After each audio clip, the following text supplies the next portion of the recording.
Hi there. So I'm about to go up to Scotland in a van, tour around for a couple of weeks, do a lot of flying, hopefully weather permitting. I know some folk fly and have thought about getting a motorhome, you know, how will it work, how can you fit everything in.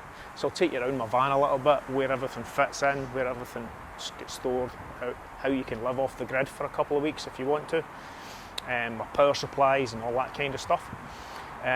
Also, big thank you to everyone that subscribed. That's me up to over 1,000 subscribers now.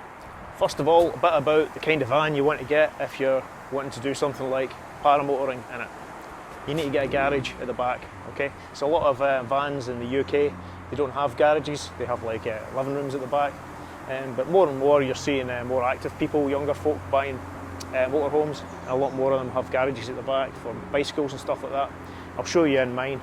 It's really big, you can get everything you want in there. So here we go. I'll show you inside in a minute, but let's just take the wing out first. In the boot here, you can see that I've got my paramotor set up. So the cage is off, but otherwise it's hooked in here, and the bits of the cage underneath it. Got my gas cylinders in here, 2 large gas cylinders, which are enough for 3 or 4 weeks of full-time heating on and stuff, otherwise even longer. I've got a full toolkit, so these 2 boxes and this one, they've got just everything. You know, if I want to completely strip the engine down, I've got it in there. I've got gas welding equipment, I've got torque wrenches, I've got everything I need. At the back, I've got power cables if I am at a campsite, but usually I just weld camp. I've got my 25-litre jerry can, 20-litre jerry can here. And then, if I look behind that, you'll see that I've got an inflatable kayak. I'll show you some pictures of that. You can see that it's just a cheap kayak. It's about £80. You can get them on Amazon, but they get really good reviews. The Intex K1. It's you know, excellent thing. Not used it yet, but hopefully, if I've flown for the day or it's not flyable, I'm going to be kayaking around some lochs and rivers and maybe the odd seashore if it's calm enough. So if you go away for any length of time, you know, especially Scotland, I know I'm going to be flying maybe 1 in every 2 or 3 days if I'm lucky, right? That's just the way the weather is up there. So you want to make sure you've got enough stuff to do when you can't fly. So I have the bike rack in the back here, and I'll bring my bike up with me. It's a custom built electric bike that I built myself. I'll give you a look at that now. So this is the electric bike I built a couple of years ago, about 3 years ago now. I've been building and riding electric bikes for about 10 years now, and this is the latest one of them. This is an off-road one I've built myself. So it's built around 13. What I've done is I've fitted it with Bafang BBS02 mid-drive system. And the good thing about these is that you still got all the use of all your rear gears. So for off-road use it's great because, you know, they've got a limited amount of torque. These motors, if you've got just a hub drive electric bike, that's all the torque you've got, right? Because there's no gears, it's just direct drive, which is great for going along normal roads and normal hills. But if you try and take it off-road, up really steep trails and stuff, you just burn them out. And I went through a number of powerful hub drives, and they would just burn out. The controllers would burn out, or the motors would burn out. This I've done about 1,000 odd miles, maybe about 1,500 miles in it so far, and it's still great. This will go up off-road trails that you can't even pedal up. So you might wonder where the battery goes. I find it more comfortable to just ride with my battery in my backpack, because I've got a backpack on anyway. I've got, you know, change of clothes, waterproofs, pump, you know, spare tube, all of that kind of stuff anyway. It has to go somewhere, it might as well be in my backpack. So I just put a battery pack in there as well. And the battery pack that I've got, again, just a LiPo one that I built myself, will give me a range of about 50 miles, as long as I'm putting in my maximum effort as well. If I'm putting in no effort at all, you might get 25 miles out of it, but I'm always pedalling with this thing. If it's raining or miserable or too windy to fly, I can get out of the bike and get around. So let's just give you a quick look inside at some of the customisations I've done to this thing to make it useful. So first of all, I should explain that I don't like campsites, so I like to always wild camp, which means I'm always off grid.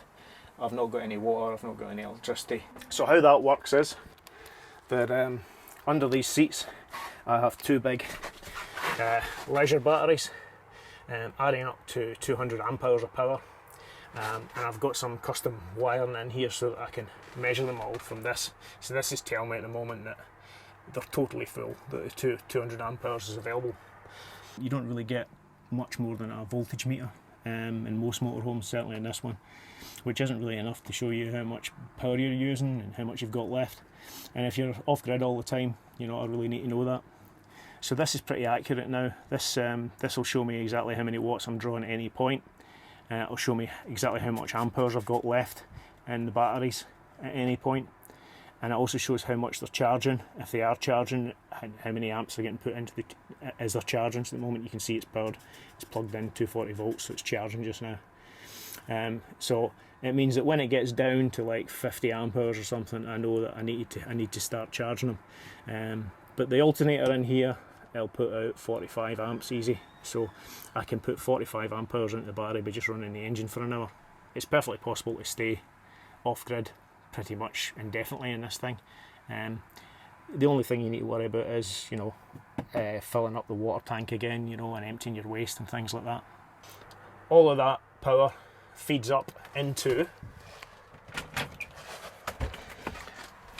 this professional marine rectifier. So I've wired all of that in, and underneath here you'll see there's a sort of control box as well, that I'll explain in a minute. So basically, power at the moment, because I'm at my house, I've got power plugged in, and that shows up here as well, which means that at the moment I'm mains powered. And because I'm mains powered, what this box of tricks that I've put in down here does is it flips the 240 volt circuits so that all the 240 volt circuits in the van are mains powered. But if I unplug that, it automatically switches over to this. So it means that as far as everything in this van is concerned, apart from the lighting, so all the lighting's all 12 volts, all low LED lighting, but everything else that I plug in is 240 volts. So you can see I've got 240 volt rail there, I've got a 240 volt rail there, 240 volt above the kitchen. This mess of tricks here is where most of the stuff that I plug in is.